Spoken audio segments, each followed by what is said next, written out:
출애굽기 1장 1에서 22절 말씀입니다.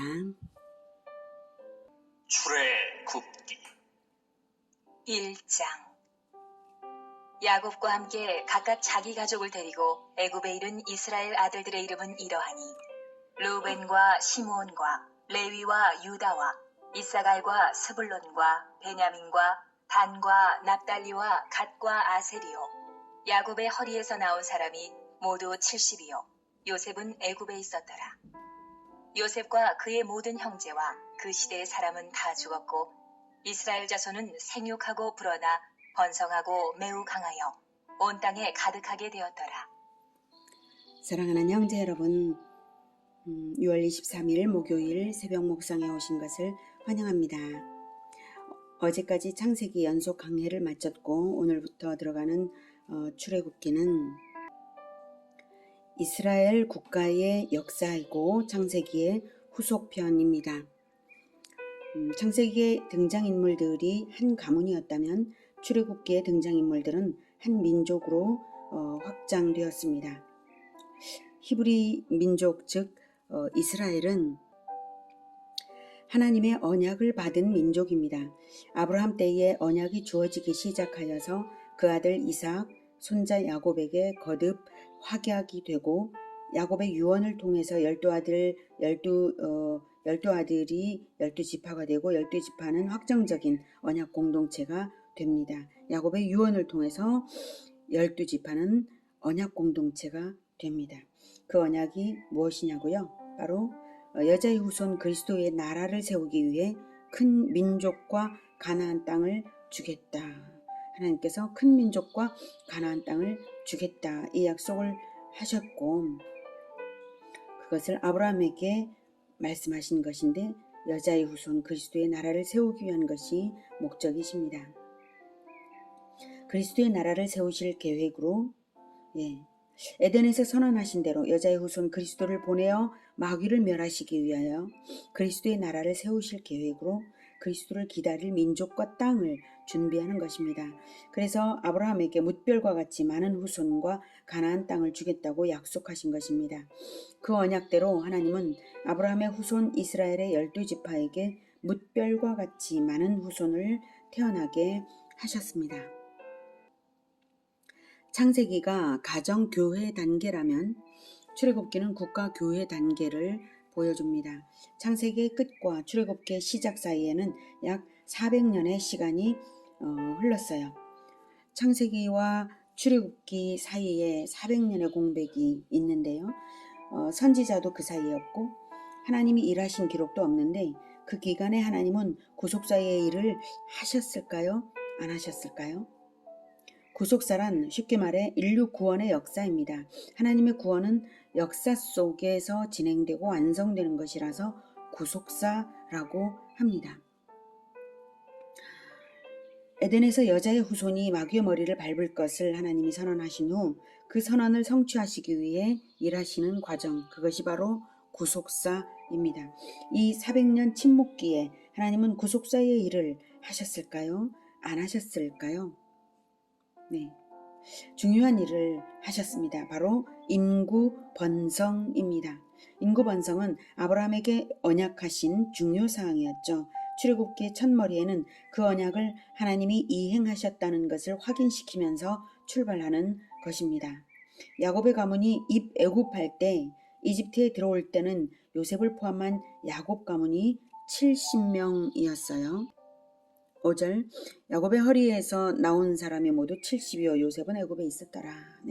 그 후 이제 400년이 지나 그 사이에 하나님이 복 주셔서 이스라엘 민족이 아주 번성했죠. 7절 이스라엘 자손은 생육하고 불어나 번성하고 매우 강하여 온 땅에 가득하게 되었더라.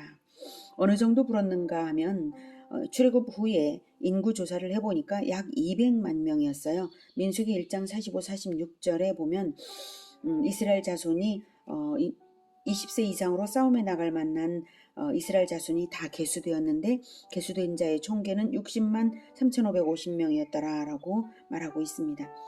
20세 이상의 군인이 될 남자만 당시에 세웠기 때문에 여자와 유아와 노약자를 다 포함한다면 약 200만 명임을 짐작할 수 있습니다. 이렇게 번성시키려는 게 바로 하나님의 계획이었습니다. 아브라함에게 창세기 15장에서 예언하신 대로 하셨죠. 창세기 15장 5절에 아브라함을 이끌고 밖으로 나가 말씀하시되 하늘을 우러러 뭇별을 셀 수 있나 보라. 또 그에게 말씀하셨죠. 네 자손이 이와 같으리라. 하나님은 반드시 말씀하신 대로 이루시는 분이십니다. 그러니 출애굽도 반드시 이루실 것입니다.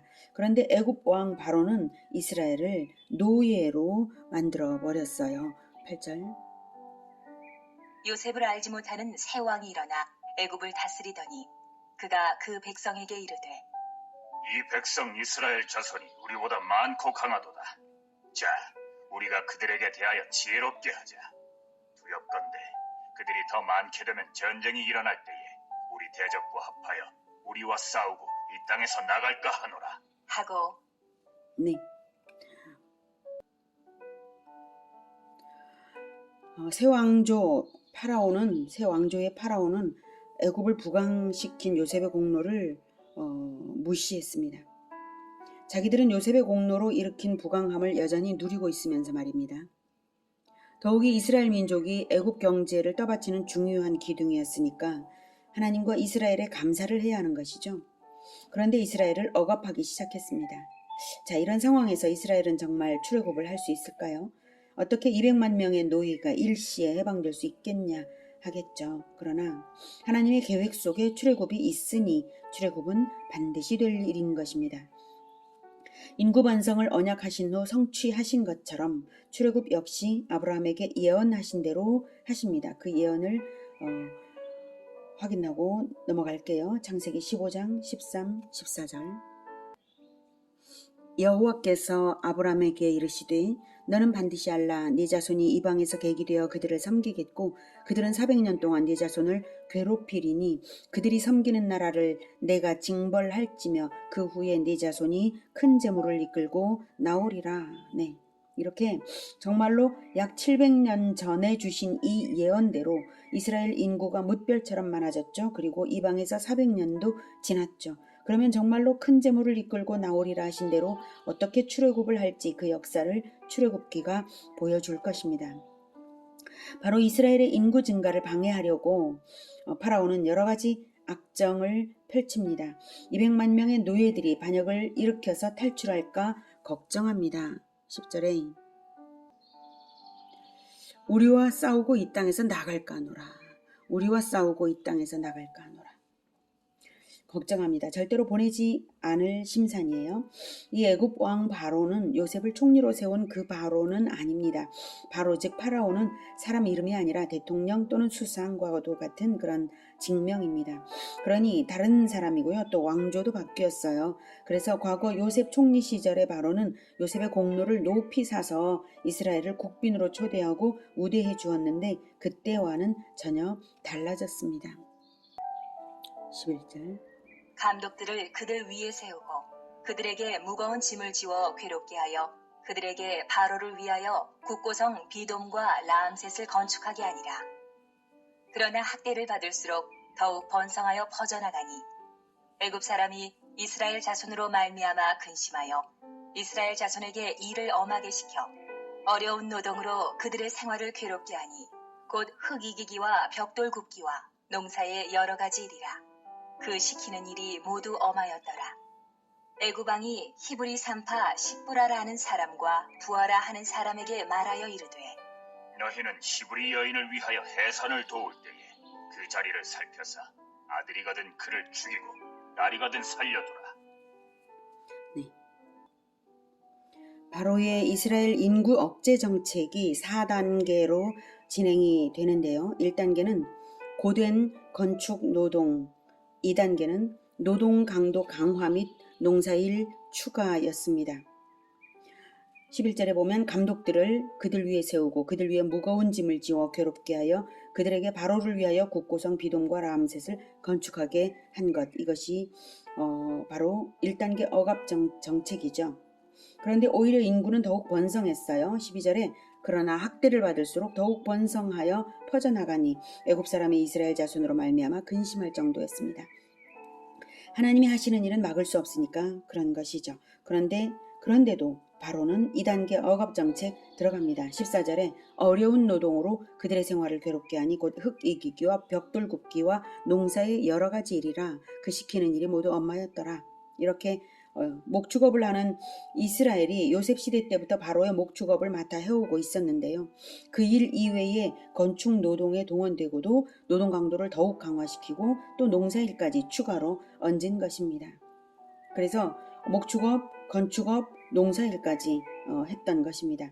그런데다가 세 번째 정책을 동시에 들어가는데요. 인구 억제 정책이라기보다는 인구 말살 정책입니다. 태어나는 모든 남자 아기들을 다 죽일 계획을 했습니다. 남자 아기들을 다 죽이면 마침내는 이스라엘은 멸족되겠죠. 극악무도한 것이었습니다.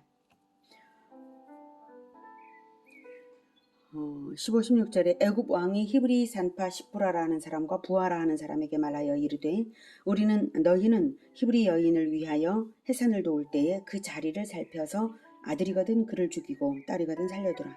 네, 히브리는 이스라엘 민족이고요. 산파는 출산 조력 전문가들인데요. 아마도 시프라와 부하는 출산 전문가 조직의 지도자격인 사람들이었을 것입니다. 단두 명의 개인들이 그 많은 조선 노동을 할 수는 없었을 테니까요. 바로는 히브리 남아 살해 명령을 산파 조직에게 명하여 조직적으로 실행시키려 한 것입니다. 여러분, 바로가 행하는 것이 인간이 할 짓인가요? 마귀의 짓인가요? 바로는 이스라엘 민족의 인구를 억제해야만 한다는 일념에 사로잡혔습니다. 두려움과 탐심에 사로잡혀서 마음에 마귀가 떠올려주는 대로 아무 저항 없이 마귀에게 복종하고 있는 것입니다. 이것이 영적으로 완전히 죽어있는 증거입니다. 하나님과 연결된 실럿 같은 끈 하나 없고 마귀의 소원대로 여지없이 행하는 마귀의 종입니다. 마귀의 소원이 무엇일까요? 마귀의 소원은 이스라엘의 모든 남자를 죽이는 것입니다. 왜일까요? 에덴에서 첫 범죄를 교사한 후 하나님의 판결에 여자의 후손이 마귀의 머리를 밟을 것이라고 하나님께서 선포하셨기 때문에 마귀는 그 이스라엘 여자의 후손인 왕 그리스도가 태어나지 못하도록 아예 신생남아 전체를 몰살하려는 것입니다. 바로는 인식을 했든 안 했든 마귀가 조종하는 대로 복종하고 있는 것입니다. 그리스도의 탄생을 막기 위해서 역사 속에서 몰살을 시도했던 일은 더 있었습니다.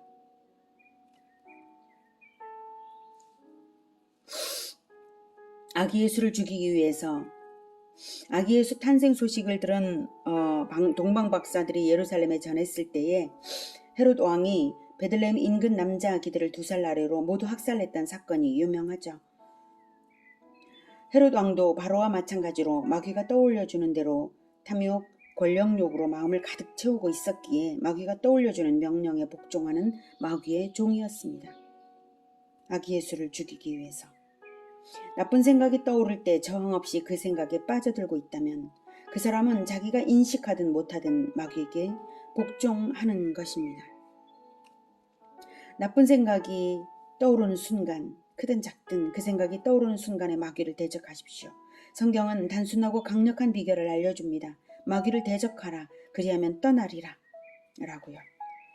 죄가 아닌 듯 죄를 불러오는 감정들, 섭섭함, 부러움, 게으름, 교만, 열등감, 의심, 우울 이런 것들이 올 때에 예수 이름으로 명령한다. 교만을 주는 마귀는 내게서 떠나라. 이렇게 자신의 영혼 관리에 강력한 무기로 예수님의 이름을 사용하십시오. 예수 이름 앞에서 마귀는 쫓기고 예수 이름을 사용하는 우리는 무적입니다. 자, 애굽 왕 바로는 마귀의 종으로서 이스라엘의 신생남아를 다 죽이려 했지만 실패했습니다. 하나님 편에 선 자들이 있기 때문입니다. 17절. 그러나 산파들이 하나님을 두려워하여 애굽 왕의 명령을 어기고 남자 아기들을 살린지라. 애굽 왕이 산파를 불러 그들에게 이르되 너희가 어찌하여 이같이 남자 아기들을 살렸느냐? 산파가 바로에게 대답하되 히브리 여인은 애굽 여인과 같지 아니하고 건장하여 산파가 그들에게 이르기 전에 해산하였더이다. 하매 네, 산파들은 왕보다 하나님을 두려워하여서 왕의 명령을 어겼습니다. 감히 어떻게 왕의 명령을 어길 수 있었을까요? 십브라와 부하는 목숨을 걸고 불복종한 것인데요. 불복종의 동기는 단순히 생명 존중을 넘어선 동기가 더 있었습니다. 왕이 불러서 왜 히브리 남자 아기들을 살렸느냐 물으니까 산파가 대답하기를 히브리 여인들의 특수한 건강성 때문에 출산할 때 산파가 필요 없는 정도라는 의미로 거짓말을 한 것인데요. 하나님이 상을 주시는데 두 가지로 주십니다. 20절. 하나님이 그 산파들에게 은혜를 베푸시니 그 백성은 번성하고 매우 강해지니라. 그 산파들은 하나님을 경외하였으므로 하나님이 그들의 집안을 흥왕하게 하신지라. 네. 하나님이 상을 주시는데 두 가지, 이스라엘의 번성과 강건, 그리고 산파들의 집안의 흥왕, 이 두 가지를 줍니다. 여기서 우리가 궁금히 여길 것은요, 선행의 상으로 산파들의 집안을 흥왕하게 하신 것은 일반적으로 이해가 되는데요. 왜 산파들에게 은혜를 주시느라 이스라엘을 번성하고 강건하게 하실까요? 네. 하나님은 합당한 이유대로 상 주시는 분이십니다. 그러니 우리가 짐작할 수 있는 것은 바로 산파들의 소원, 그것이 있었는데 그 소원이 바로 이스라엘의 번성과 강건을 위해 기도했다는 것입니다. 그러니 산파들에게 주시는 은혜로서 기도의 응답을 주시는 것이죠.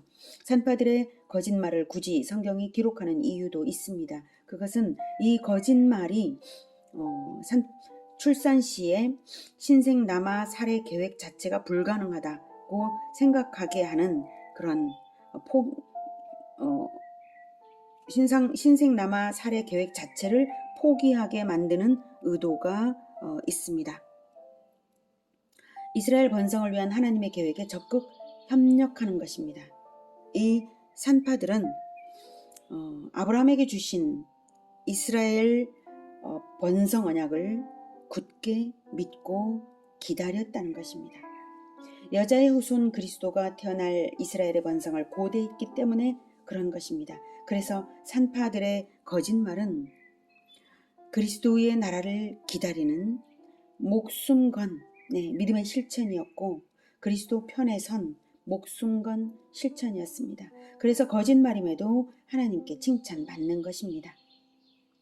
사실 하나님 편에 서는 것보다 더 우위에 있는 그보다 더 우위의 가치는 없습니다. 하나님 편에 서는 것보다 더 귀한 가치는 없습니다. 진리의 체계 안에서 최고의 가치는 하나님 편이냐 아니냐 이것입니다. 생각을 해보십시오. 이것보다 더 중요한 것이 어디 있습니까? 창조주, 심판주, 구원주이신 하나님 편이냐 아니냐 이보다 더 중요한 가치는 없습니다. 진리를 알지니 진리가 너희를 자유하게 하리라는 의미를 산파들은 제대로 아는 사람들입니다. 그러기에 거짓말을 용기 있게 할 수 있었던 것입니다. 그러니 산파들에게 상을 주셨는데 그 믿음대로 이스라엘의 번성과 강건을 주신 것이죠. 집안도 흥왕하게 하시고요. 산파들은 잘했고 하나님의 상도 받았는데요. 바로는 4단계의 인구 억제 정책을 노골적으로 이제 극악무도하게 저지릅니다. 3단계를 실패했기 때문에 이집트 백성들에게 공공연하게 대대적으로 명령을 선포하기를 22절. 그러므로 바로가 그의 모든 백성에게 명령하여 이르되 아들이 태어나거든 너희는 그를 나일강에 던지고 날이거든 살려두라 하였더라. 네, 이 일의 결과가 어떻게 될까요? 네, 그것은 인구 억제 정책의 실패와 출애굽입니다. 오늘 여러분은 영적 전쟁에서 어느 편에 서야 하는지를 분명히 배우셨습니다. 그런데 영적 전쟁이 일생의 어느 한때만 일어나는 것이 아니라 매일매일 일상에서 일어납니다. 헤롯 왕이나 바로는 늘 탐욕과 교만과 무자비한 마음을 주는 마귀에 늘 복종되어 있었기 때문에 유아 학살을 저지르기까지 된 것이고 십브라와 부하는 늘 그리스도의 나라를 기다리면서 하나님 편에 섰기 때문에 죄악을 저지르도록 명령받은 위기의 순간에 목숨 걸기까지 하나님 편에 설 수 있었던 것입니다. 평소에 마귀 편에 서던 사람이 위중한 사건 앞에서 갑자기 하나님 편이 되기는 어렵습니다.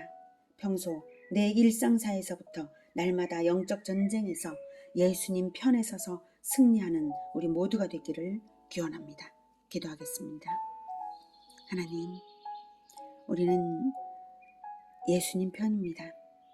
예수님께서 우리를 대신하셔서 우리의 죄를 십자가에서 자신의 생명으로 대가를 치러 우리의 죄를 사하여 주셨기 때문에 우리가 예수님의 백성이 되었고 예수님 편입니다.